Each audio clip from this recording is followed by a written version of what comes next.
어제 하루 만에 이더리움이 20% 올랐습니다. 코인판에서도 흔한 일은 아니에요. 비트코인도 따라 뛰면서 7만 달러를 터치했어요. 6월 이후 처음 보는 숫자거든요. 그리고 반대로 숏을 잡고 있던 사람들 돈이 1시간 만에 10억 달러 넘게 증발했습니다. 2021년에 집계를 시작한 이후 최대 규모예요. 근데 이 방아쇠를 당긴 게 트럼프도 아니고 코인 뉴스도 아니었어요. 미국 재무부가 낸 보도자료 한 장이었습니다. 지금 커뮤니티 돌아보면 다들 비슷한 얘기를 해요. 트럼프가 올렸다. 드디어 QE가 왔다. 우리 다 알잖아요. 급등한 날은 일단 기분이 좋고 이유는 나중에 찾게 되는 거. 저도 어제 뉴스보다 차트부터 봤어요. 근데 이번엔 그 이유를 제대로 알아야 됩니다. 어제 일어난 일의 의미가 생각보다 크거든요. 본론 가기 전에 하나만 말씀드릴게요. 이번 주부터 요즘 하고 있는 트레이딩 얘기 나누면서 실시간으로 소통하는 라이브 방송을 시작합니다.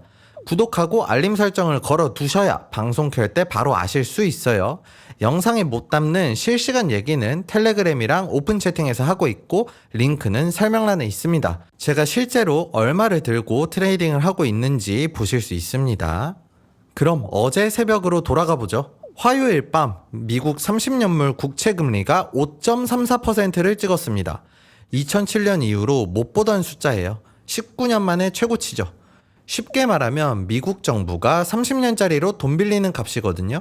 그 값이 금융위기 직전 수준까지 올라간 거예요. 같은 날 미국 국가부채는 40조 달러를 넘었습니다. 우리 돈으로 5경 원이 넘는 빚이에요. 빚은 느는데 사겠다는 쪽은 조건을 더 요구하고 있어요. 이번 달 30년물 입찰이 5.216%에 낙찰됐는데 2001년 이후 최고금리였거든요.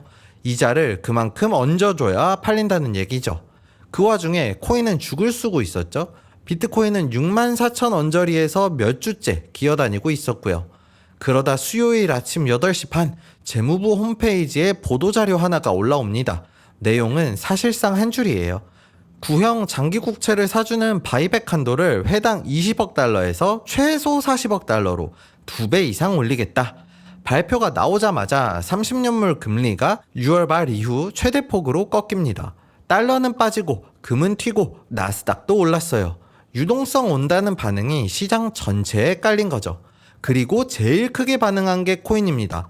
비트코인이 64,000에서 7만까지, 이더리움은 1900에서 2300달러까지 직행했어요. 여기에 기름을 부은 게 숏 청산이에요. 가격이 오르면 숏이 강제로 되사면서 가격을 더 밀어 올리고 그게 다음 숏을 또 터뜨리거든요. 도미노가 도미노를 넘어뜨리는 구조죠. 그렇게 하루 동안 청산된 숏이 21억 달러가 넘습니다. 전체 청산의 9할이 숏이었고 15만 명 가까이가 정리당했어요. 저녁엔 백악관에서 크립토 미팅까지 열렸죠. 코인베이스, 리플, 나스닥 대표들이 트럼프 앞에 쭉 앉아 있었습니다. 여기서 트럼프 발언 3개가 나왔어요. 하이퍼 리퀴드를 미국에 들여오려고 CFTC가 작업 중이다. 클래리티 법을 통과시켜 달라. 그리고 비트코인 매입은 확실히 논의되고 있다. 하이프는 이 발언에 19% 뛰면서 71달러까지 갔죠. 근데 오늘 얘기에서 트럼프는 조연입니다. 자, 여기서 이상한 점 하나. 다들 QE 왔다면서 샀단 말이에요. 근데 재무부는 어제 돈을 한 푼도 안 찍었습니다. 애초에 찍을 수도 없는 기관이에요. 바이백이 뭔지 30초 안에 정리할게요. 국채에도 신상과 구형이 있다는 게 출발점이에요. 방금 발행된 따끈한 국채를 온더런, 예전에 발행된 구형을 오프더런이라고 부릅니다. 기관들은 신상을 좋아해요. 거래량이 많고 사고팔기 편하거든요. 그래서 국채도 구형이 되면 거래가 뜸해지고 처분이 불편해집니다. 그래서 재무부가 정기적으로 창구를 열어요. 구형 국채 팔 거 있으면 가격 불러봐 하고 괜찮은 가격만 골라서 사주는 거예요. 당근에서 눈물의 끓오를 하는 게 아니라 제조사가 공식 중고 매입 프로그램을 돌리는 겁니다. 중고폰 보상 판매 같은 거예요. 그리고 여기가 핵심이에요. 그 매입 자금도 결국 재무부가 다른 데서 빌려서 마련합니다. 연준처럼 돈을 만들어서 사는 게 아니라요. 그래서 교과서적으로는 QE가 아닌 게 맞아요. 근데 QE가 아닌데 시장이 QE처럼 반응했단 말이죠. 왜 그랬을까요? 답은 발표의 내용이 아니라 타이밍에 있습니다. 하루만 뒤로 감아보죠. 사실 화요일에도 예정돼 있던 바이백이 실제로 진행됐거든요. 20년에서 30년 구간 한도 20억 달러짜리요. 그런데 이날 딜러들이 팔겠다고 들고 온 물량이 200억 달러였습니다. 한도의 10배가 창구 앞에 줄을 선 거예요. 재무부는 규정대로 딱 20억만 받았어요. 나머지 180억은 그대로 돌려보냈고요. 그럼 그날 금리는 어떻게 됐냐? 바이백을 했는데도 계속 올랐습니다. 그리고 바로 다음날 아침에 한도 2배 발표가 나온 겁니다. 이 순서가 어제 사건의 전부예요.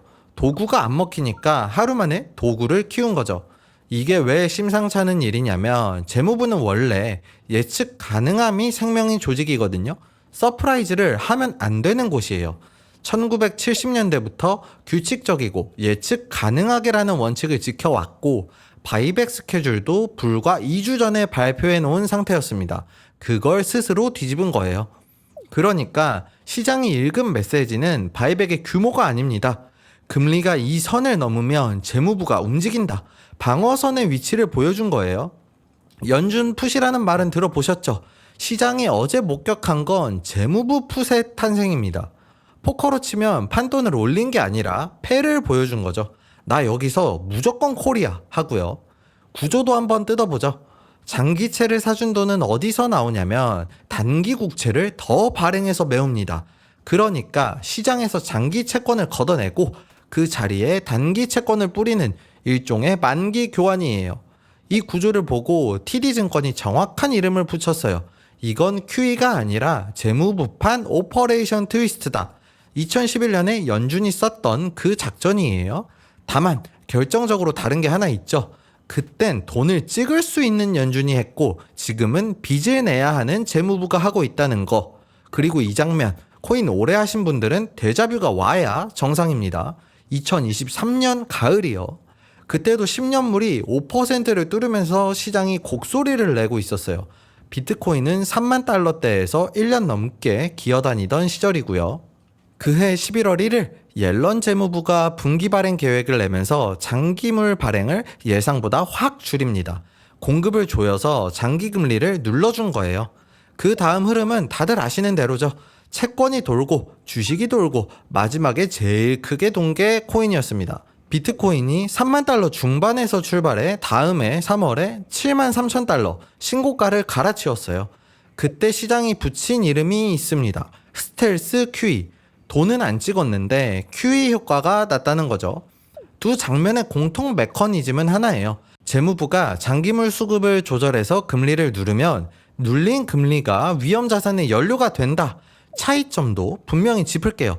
그땐 새 국채 발행을 조절한 간접 개입이었고 지금은 시장에서 직접 사들이는 데다 50년 원칙까지 깨면서 들어온 겁니다. 강도가 다르죠. 그리고 한 발 더 나간 그림이 있어요. 재무부와 연준이 정책을 조율하는 어코드 논의가 진행 중이라는 보도까지 나옵니다. 베센트 장관이 밀고 있는 그림이죠. 재정이 통화의 영역으로 걸어 들어오는 거예요. 이런 상태를 부르는 말이 따로 있습니다. 재정 지배. 정부 빚이 너무 커져서 금리가 빚 관리에 끌려다니는 상태예요. 이게 코인이랑 무슨 상관이냐? 전부 상관이 있습니다. 금리를 시장이 아니라 정부가 관리하기 시작하면 그 통화의 장기 구매력을 의심하는 돈이 움직이거든요. 어제 같이 오른 자산들을 보세요. 금, 은, 비트코인, 이더리움, 그리고 스트레티지와 코인베이스 같은 크립토 주식까지 전부 달러 밖에 한 발 걸친 자산들입니다. 자, 여기까지 들으면 지갑이 근질근질 하실 거예요. 근데 우리 채널은 반대편 얘기를 안 하고는 못 넘어가죠. 반론 하나, 규모가 애매합니다. 바이백은 회당 40억 달러예요. 연준 QE는 한창일 때 달에 1200달러를 찍어서 샀습니다. 자릿수가 다르죠. 전문가들 표현도 냉정해요.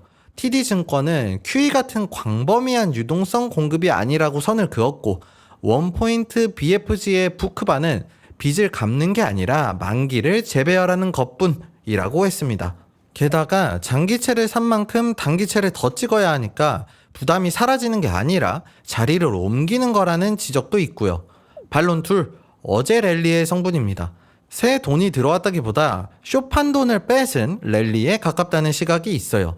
실제로 청산 비율이 쇼대롱 30대 1이었습니다.